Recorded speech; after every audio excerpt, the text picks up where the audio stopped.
Hey, hi everyone, this is Reha and welcome back to another parcel opening video.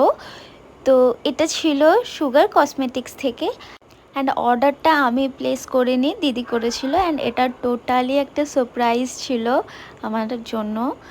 তো পার্সেলটা হাতে পেয়ে আমি ভীষণ এক্সাইটেড হয়ে যাই অ্যান্ড দেন পার্সেলটা ওপেন করি তোমাদের সামনে। তো ফার্স্টে একটা লিপস্টিক ছিল, আর তারপরে আবারও একটা লিপস্টিক ছিল, আর তারপর ছিল একটা আইলাইনার। এটা ওপেন করতে গিয়ে অলরেডি আমি নখে ব্যথাও পেয়েছি। তো ফার্স্টেই যে লিপস্টিকটা রয়েছে এটা একটা ক্রেয়ন লিপস্টিক সুগারের, যার শেড নাম্বার হচ্ছে 19 এমা উডহাউস।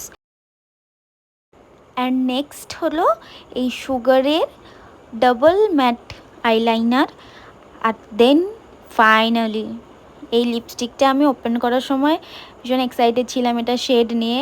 তারপর যখন আমি দেখলাম এটা শেড, ট্রাস্ট মি আমি এতটা খুশি হয়ে গেছি বিকজ এই লিপস্টিকটা এটা নিয়ে আমার থার্ড টাইম ইউজ হবে। মানে আমার কাছে অলরেডি একটা আছে, আর একটা আগে আমি শেষ করে ফেলেছি, আর এটা থার্ড টাইম হলো। এটা হচ্ছে সুগারেরই 02 এলিজাবেথ, আমার ভীষণ পছন্দের একটা শেড। তো চলো আজকে ভিডিও এটুকুই, বাই।